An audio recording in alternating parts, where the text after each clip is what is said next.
We are going to create our ASP.NET Core empty web application, and this application is what we're going to use for the rest of this course.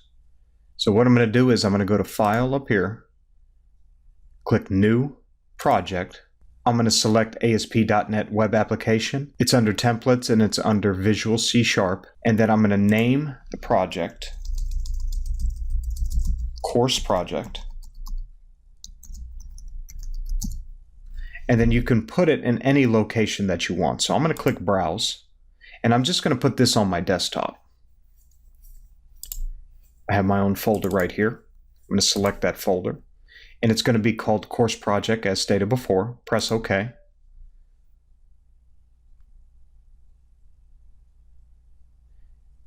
And now we're going to go down here as we did before. Instead of selecting Web Application, which is already scaffolded, let's click Empty Application, and we're going to put no authentication to associate with that. Let's press OK.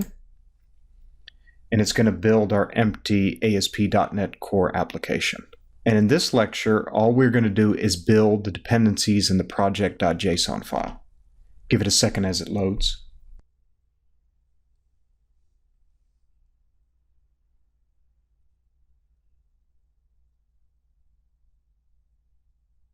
It's building our project to associate with this. While this is loading, I have my node.js command prompt open right here. If you were doing this on Mac or Linux, you can go over here and type yo ASP.NET,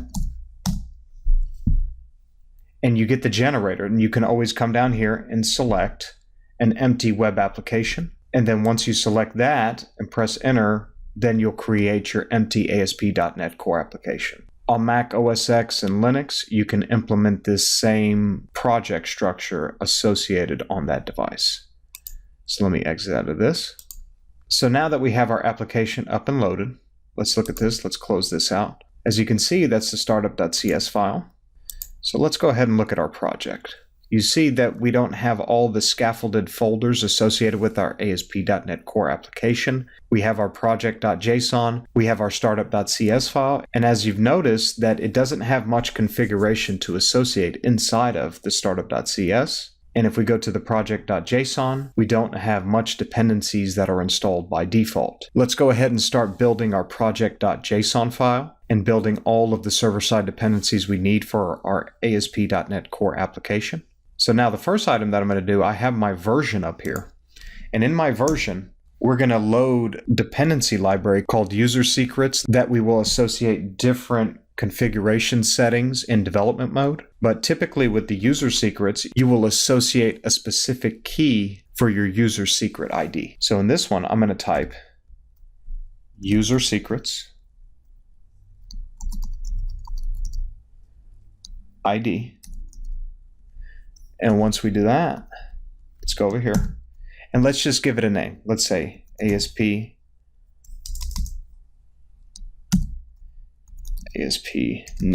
Core.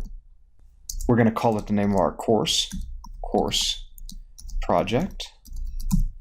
And then on top of that, we're just going to give it a little GUID. So let's say 3DB 060CF-000D. I didn't come up with this GUID. I already have it set up previously. 1D. And then let's have B013 6FCA F0 C1 0504. So now that we have our user secret ID, this is going to be associated when we pull in the Microsoft user secrets dependency. So now that we have the version, we have our user secrets ID, and now we have the compilation options emit entry point. To remind you what this is, it's saying look for the entry point in the startup.cs, which is going to the public static void main method. It's looking right here, and it's saying that emit the entry point in our application right here. So this is very important to have this set to true.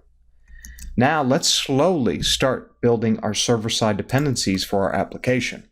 Now, when we get to Entity Framework, I'll pull in the Entity Framework commands, Entity Framework core, also for SQL Server dependencies associated with Entity Framework. But in this setup, I'm just going to pull in the majority of the libraries that are necessary to build our application. So the first one that I want to associate is Microsoft Application Insights into our application. So let's go Microsoft Application Insights, ASP.NET.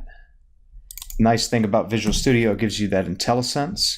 So right here, we have all the different versions that we want to associate in our project.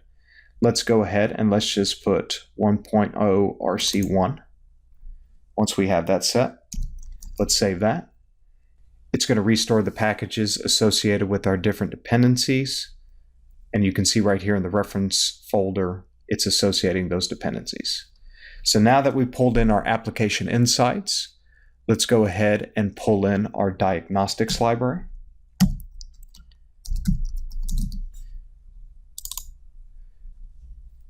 ASP.NET Diagnostics.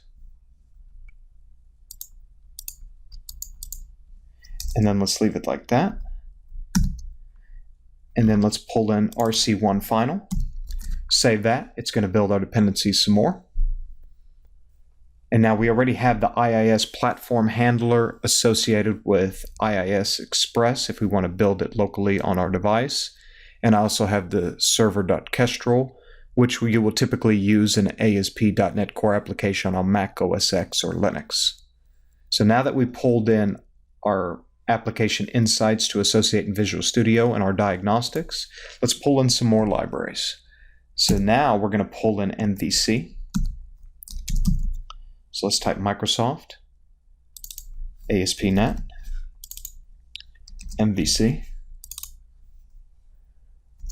And then let's associate that with the final version, which we have right there. So now that we have MVC right there, let's pull in the MVC tag helpers. And now this can be a little redundant typing all this information, but one thing I notice is that once you type it and you go through the process, it actually makes it easier for yourself. So a little bit of redundancy with these items is not bad, because as you're walking through the process, you remember the dependencies that you need to associate. So we got MVC tag helpers. It's downloading the NuGet package information. So let's go here. Let's put 6.0. Even though it's not showing, let's go ahead and just type this. And then you'll see it right there. It's RC1 final. So we have our MVC and we have our MVC tag helpers. Let's go ahead and load the Microsoft ASP.NET static files, which will allow us to emit static files from our www root folder. Let's do ASP.NET static files.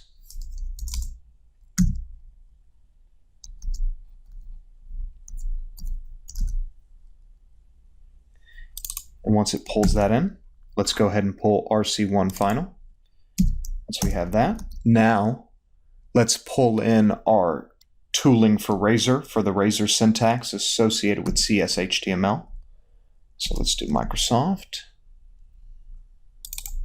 ASP.NET tooling.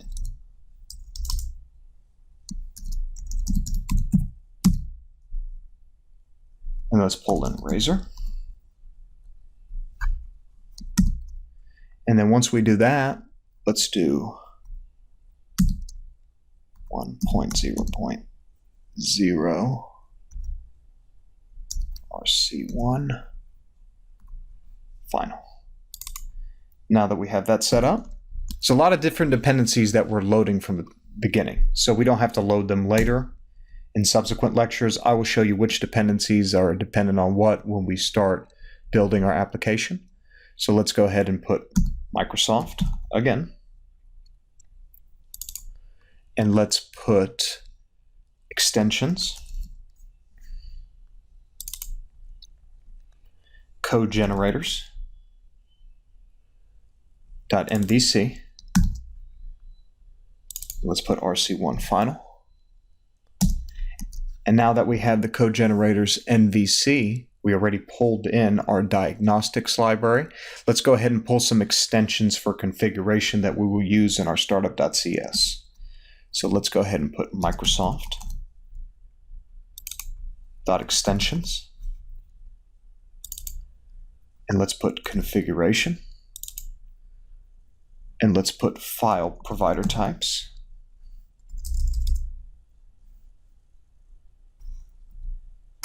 File provider types. Provider extensions. And let's go ahead and make this 1.0.0 RC1 final.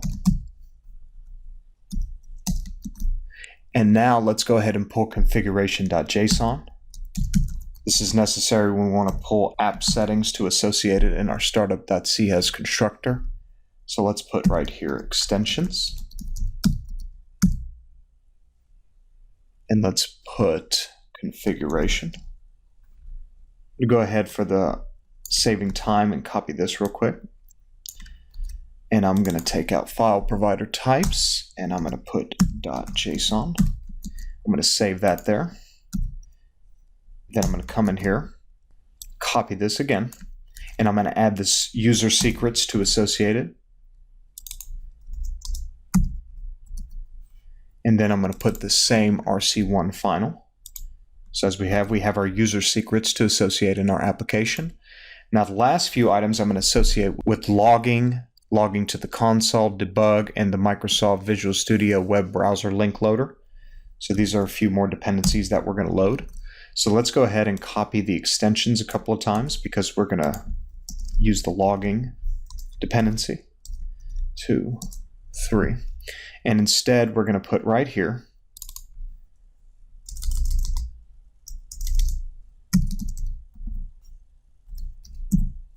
we're going to put logging right there. Save that. We're going to get some errors here. Let's copy logging here. Logging right there. Once we put logging here, let's put logging.console. And let's put debug.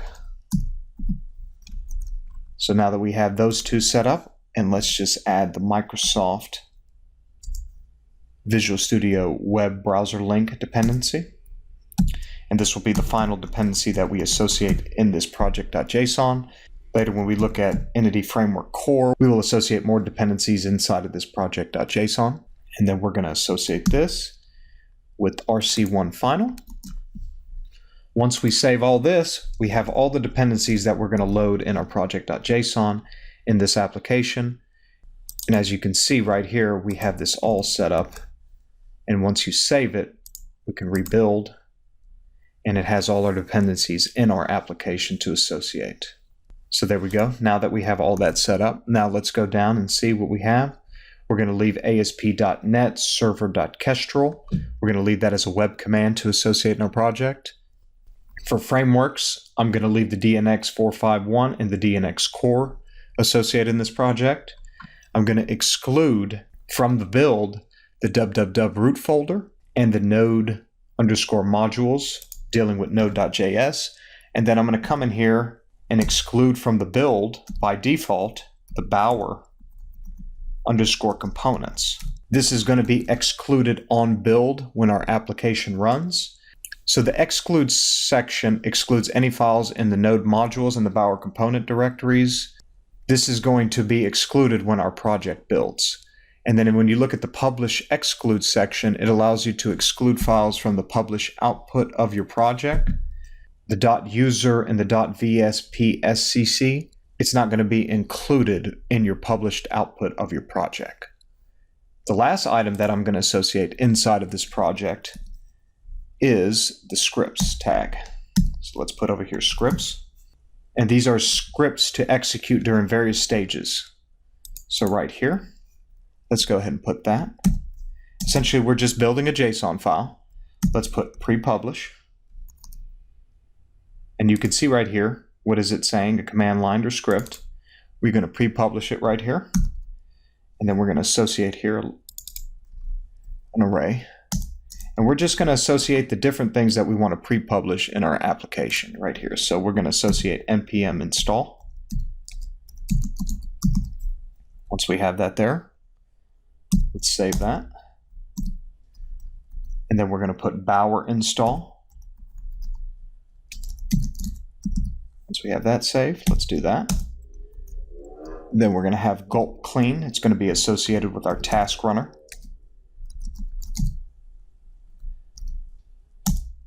And then we're going to go over here and we're going to associate gulp min. Let's look at what's happening here. So let's go ahead, see our settings, what's associating with our DNX project. Let's save that. Let's rebuild our application. See what's going on, and we have an invalid syntax associated right here. So as you can see, let me go over here and fix this.